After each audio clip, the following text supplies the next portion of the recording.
You're here right now at this moment because tomorrow you want to be somebody greater than the person you are today.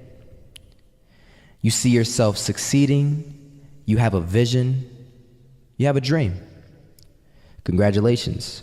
You're already 10 steps ahead of 95% of the world. Imagine if Michael Jordan was scared of missing. He would have never taken a shot. Imagine if Steve Jobs was afraid of people not liking his product. There would be no iPhone. So ask yourself this: do you want to be a person who fears failure, or do you want to be a person who loves success? Which one? Because you're gonna have to pick today. And I'll tell you one thing: one is a failure and one is a success. And if you love success, there is nothing that can stop you. All those negative things people say will mean nothing. They're gonna talk about how only 1% make it to the top. Big deal. Wanna know something else? Only 1% stick with that fitness program long enough to see results. Only 1% of nerds stick with that video game long enough to get good at it. Only 1% of relationships stick it out to the end.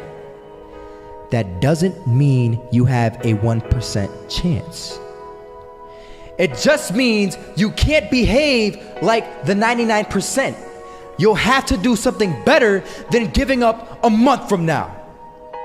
Those are just numbers. You want to talk about numbers?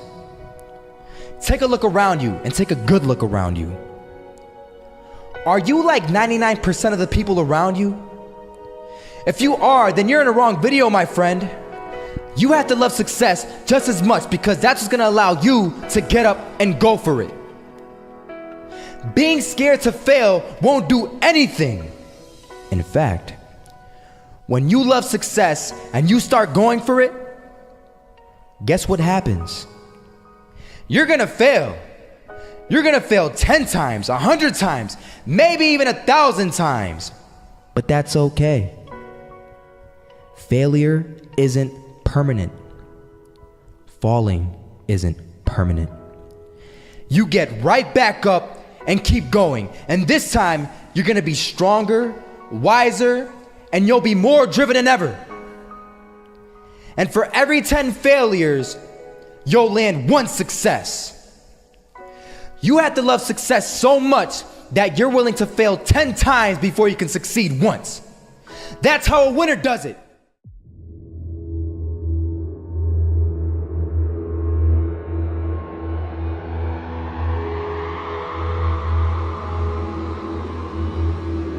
First half, I'm not gonna lie. They had us. We weren't defeated, but they had us. But it took guts, it took an attitude. That's all it takes. That's all it takes to be successful, is an attitude. And that's what our coach told us. He said, hey, it's gonna be tough. It's gonna be hard. You're gonna go out there, you're gonna battle, you're gonna fight, you're gonna do it for one, you're gonna do it for one another. Do it for each other, you're gonna do it for yourself, you're gonna do it for us, and you're gonna go out with this win. And we believe that, we truly did.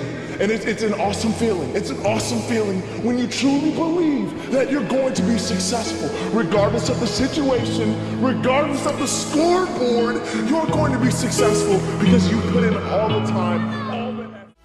This is that shot, can't land it, so it is going to be that retake scenario. Krims has the kid. Running close towards CT, Zivnik spots 3 of them out, but it's Olaf again to find Device, and Olaf coming in with 4, he wants the ace, and he gets it, there we go, what a superstar performance from that man. I was walking down the street and I saw an old man. Had a hat, suspenders, and a cane. Was about 80 years old. This old man was barely walking. He could walk, but the cane helped a lot. He was struggling. So anyway, he was walking across the street and he ended up falling. So I went over to go help him. And he gets up, says thank you, and we introduced ourselves. Had a little conversation. Told me his name and I told him mine. His name was Robert, by the way. And right as he walked away, I told him, this is what I said. Robert, you should stay inside where it's safe, my friend. And Robert turns around and says to me, I love walking. And I love walking way more than I'm afraid of falling. So I ask him, well, what about your safety? Don't you want to live? And he told me this. These are the exact words he said. He said this: Solo, living means doing what you love to do. And if I had to fall here and there to do what I want to do in life, then so be it. And he just walked away. Never saw him again. That was it. But that statement really had me thinking, and it had me thinking hard, because I learned something that day. That's when I realized the true key to success. You see, I always thought if I could just fear the act of failing, and if I fear it like crazy, I will succeed. Because I thought the fear would magically motivate me to get out there and start taking action. But after that day, I realized something. I realized it's the love for success that will lead me to succeeding. So just imagine if Robert feared falling. Would he even start walking? Of course not. He wouldn't even do what he loved to do. He would sit at home and take no type of action. But he loved walking. Wasn't even scared to fall. It gave him life. That's what allowed him to get up and do it. He loved walking so much, he was willing to fall 10 times a day just to do it. And you have to be the same. So the next time someone tells you, you're gonna fail, you know what you tell them? Tell them they're right. But you're not afraid to fail. You're not afraid to take action. You're not afraid to jump. You're gonna fail 10 times, but you know what? It's cool. Because on the 11th time, you'll succeed. Oh, you'll succeed all right. And it'll feel good. And while you're over here living the life of your dreams and complete happiness, guess where they're gonna be? That's right. They'll be failures, the real failures. Over there where it's safe, scared to fail. Ironic, isn't it?